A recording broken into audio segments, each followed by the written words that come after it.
اللہ نبی وارث، نبی علیہ السلام کے مبارک دور میں تو یہ لفظ بخاری مسلم میں استعمال ہوا ہے کہ زمین اللہ اور اس کے رسول کی ہے. وہ جب کفار کے ساتھ معاملات چل رہے تھے وہ دینی احکامات کے پوائنٹ آف ویو سے. ہمارے سب کانٹیننٹ کے کلچر میں جو اللہ نبی وارث کے الفاظ استعمال ہو رہے ہوتے ہیں نا، وہ بڑے خطرناک ہوتے ہیں. وہ جیسے ہم خدا حافظ کہتے ہیں نا، وہ اس کانٹیکسٹ میں کہہ رہے ہوتے ہیں کہ اللہ رسول کے حوالے. تو یہ تو انتہائی گستاخانہ کلمات ہیں. اور میرا اس کے اوپر یوٹیوب کے اوپر ایک کلپ بھی چڑھا ہوا ہے. کیا نبی صلی اللہ علیہ وآلہ وسلم دنیا میں رزق تقسیم کرتے ہیں؟ رپلائی ٹو امام احمد بریلوی. احمد بریلوی صاحب نے ایک شعر لکھا، رب ہے معطی یہ ہے قاسم، رزق اس کا ہے کھلاتے یہ ہیں. وہ کہتے ہیں کہ عطا اللہ فرماتا ہے لیکن تقسیم نبی علیہ السلام کرتے ہیں. اور انہوں نے ایک حدیث کا ادھورا ترجمہ کیا جو بخاری اور مسلم دونوں میں ہے. صحیح بخاری میں کتاب العلم چیپٹر میں آپ کو حدیث مل جائے گی، یہ مشکات میں بھی شروع میں کتاب العلم میں آپ کو حدیث مل جائے گی کہ نبی علیہ السلام نے فرمایا اللہ تعالیٰ جس کے ساتھ بھلائی کا ارادہ فرماتا ہے اس کو دین کی فقہ اور سمجھ عطا فرما دیتا ہے. اللہ دیتا ہے، میں تو تقسیم کرتا ہوں. یعنی یہ دین کا علم میرا ذاتی نہیں ہے، میں اللہ تعالیٰ جو مجھے سکھاتا ہے میں سکھاتا ہوں. انہوں نے آخری ٹکڑا پکڑ لیا، اللہ دیتا ہے میں تقسیم کرتا ہوں. ان کا یہ روٹی تیرا کھاواں تیرے گیت گاواں یا رسول اللہ، وہ شعر لکھ دیے. اور اسی طریقے سے پانی ہے انہی کا پانی، کھانا ہے انہی کا کھانا، ہم انہی کا کھاتے ہیں، انہی کے گیت گاتے ہیں. یہ سارے شعر انہوں نے بنا لیے. حالانکہ اس میں تھا کہ دین کا علم تو ظاہر ہے، صحابہ کرام بھی کہتے ہیں واللہ ورسولہ اعلم، اللہ اور اس کا رسول بہتر جانتے ہیں. لیکن جو تکوینی امور ہیں وہاں تو نہیں. مسند احمد کے اندر حدیث ہے، الادب المفرد امام بخاری کی کتاب میں، ایک صحابی نے حضور کو کہہ دیا یا رسول اللہ صلی اللہ علیہ وآلہ وسلم ما شاء اللہ وشئت، اللہ کے رسول جو آپ چاہیں جو اللہ چاہے. آپ فرمایا اجعلتنی للہ ندا، کیا تو نے مجھے اللہ کے مقابلے میں کھڑا کر دیا؟ بل قل ما شاء اللہ وحدہ، بلکہ کہے جو اکیلا اللہ چاہے. اچھا اس صحابی نے آگے سے یہ نہیں کہا یا رسول اللہ صلی اللہ علیہ وآلہ وسلم دیکھیں میں جو وہ آپ کو اللہ کی اطاعت سے ہی مان رہا ہوں نا، آپ کیوں اس کو نیگیٹیولی لے رہے ہیں؟ دیکھیں میں اللہ کی اطاعت سے ہی، اس کے اذن سے ہی مان رہا ہوں. یہ صحابہ کرام کے دماغ میں اس قسم کی باتیں کسی نے نہیں ڈالی ہوئی تھی. جی مستقل بذات، غیر مستقل بذات، اس پہ میرا ریسرچ پیپر بھی ہے، دعا صرف اللہ ہی سے، وہ آپ پڑھ لیں. اور دعا صرف اللہ ہی سے میرا لیکچر بھی ہے توحید کے اوپر، مسئلہ نمبر 3، اس میں نے یہ سب کچھ لکھا ہے. تو ان کے دماغ میں تو یہ وہم بھی نہیں آیا کہ یہ والا معاملہ. تو اس سے پتا چلا تکوینی امور جو تقدیر سے تعلق رکھتے ہیں اس میں آپ صرف کہیں گے جو اللہ چاہے. الحمدللہ امت یہی کہتی ہے، ہم ماشاءاللہ و رسول تو نہیں کہتے، ماشاءاللہ ہی کہتے ہیں، انشاءاللہ ہی کہتے ہیں، انشاءاللہ و رسول تو نہیں کہتے. اللہ نبی وارث جو یہ یعنی لکھا ہوا ہے گاڑیوں کے پیچھے، یہ بالکل غلط ہے. اور یہ نبی علیہ السلام اگر آج دنیا میں موجود ہوں تو ان کے اوپر سخت عتاب فرمائیں. آپ اسی طریقے سے ابو داؤد اور ابن ماجہ میں، بلکہ ترمذی میں بھی حدیث موجود ہے، اور اس میں شریک القاضی مدلس ہیں لیکن سما کی تصریح سنن کبری البیہقی کے اندر موجود ہے کہ ایک صحابی نے نبی علیہ السلام کو سجدہ کیا، آپ نے فرمایا سر اٹھا، یہ کیا کر رہا ہے؟ انہوں نے کہا یا رسول اللہ صلی اللہ علیہ وآلہ وسلم میں ہیرا نامی ایک شہر ہے کوفے کے پاس، وہ نجدیوں کا علاقہ، وہاں میں نے دیکھا کہ لوگ اپنے سردار کو سجدہ کرتے ہیں، آپ تو اللہ کے رسول ہیں، تو میں نے اسی کے اوپر اجتہاد اور قیاس کیا ہے. صحابی کا بھی قیاس اور اجتہاد غلط ہو سکتا ہے اگر کتاب و سنت سے ٹکرائے. اس نے کہا نا وہ اپنے سردار کو کہتے ہیں آپ تو ہمارے واقعی سردار بھی ہیں. آپ فرمایا اگر میں سجدہ جب میں فوت ہو جاؤں گا، جب تم میری قبر سے گزرو گے قبر پہ بھی سجدہ کرو گے؟ کہا یا رسول اللہ نہیں. فرمایا پھر مجھے کیوں کر رہے ہو؟ اگر میں سجدہ جائز سمجھتا تو بیویوں سے کہتا کہ اپنے خامنوں کو سجدہ کریں اس حق کے سبب جو اللہ نے ان کو دیا ہے. یہ آخری حصہ ہی مشہور ہے، پہلے پورا توحید والا مسئلہ گم ہی کر دیا انہوں نے تاکہ کسی کے کوئی عقیدے کی اصلاح نہ ہو جائے. تو نبی علیہ السلام اس معاملے میں احتیاط کرتے تھے. صحیح مسلم میں کتاب الجمعہ چیپٹر کے اندر موجود ہے کہ ایک خطیب نے نبی علیہ السلام کے سامنے تقریر کرتے ہوئے کہہ دیا من یطع اللہ ورسولہ فقد فاز فوزا عظیما، جو اللہ اور اس کے رسول کی اطاعت کرے وہ کامیابی کے بلند درجے پر فائز ہوا. ومن یعصہما، اور جس نے ان دونوں کی نافرمانی کی فقد غوا، وہ گمراہ ہو گیا. اس جملے میں کون سی غلطی ہے؟ آؤٹ آف کانٹیکسٹ بھی نہیں ہے، سیاق و سباق میں بھی ٹھیک ہے.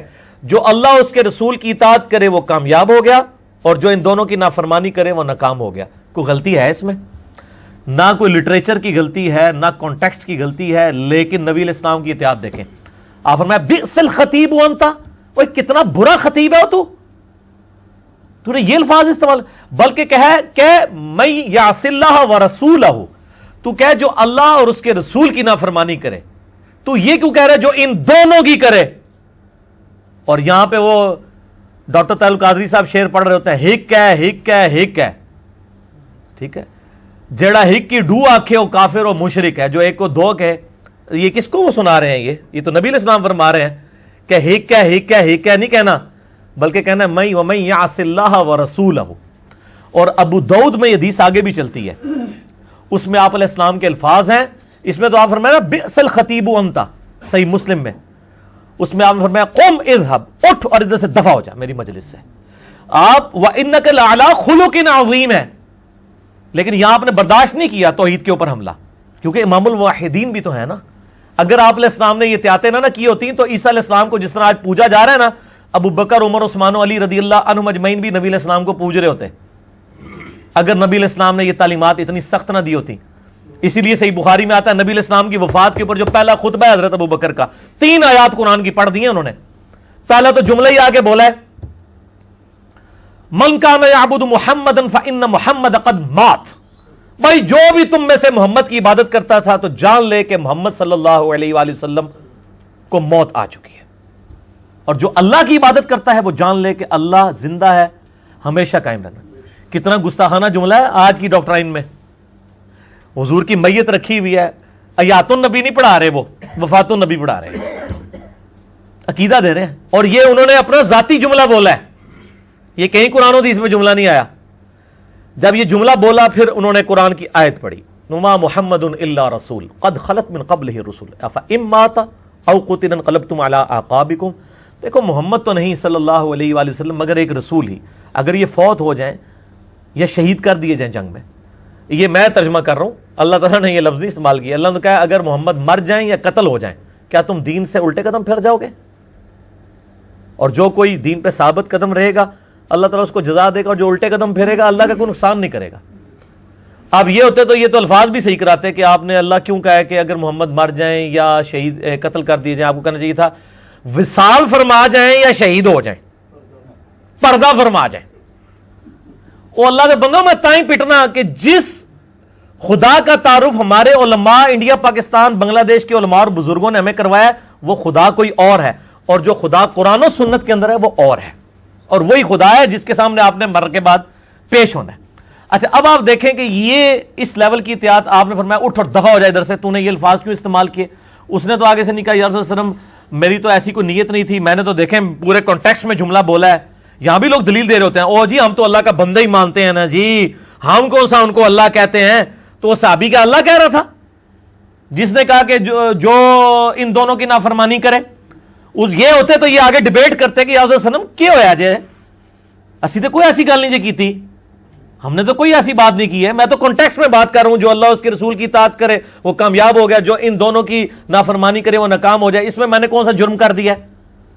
ان کے دماغ میں فطور نہیں تھے جو انڈیا پاکستان بنگلہ دیش افغانستان کے بزرگوں اور علماء نے ان کے دلوں کے اندر کوٹ کوٹ کے بھر دی ہیں، اور پھر وہ اللہ نبی وارث اور پتہ نہیں کیا کیا چیزیں ٹیکسیوں کے پیچھے بھی لکھی ہوئی ہوتی ہیں انہوں نے، اور جو کوئی سمجھا رہا ہوتا ہے اس کے اوپر یہ گستاخی کے فتوے لگا رہے ہوتے ہیں۔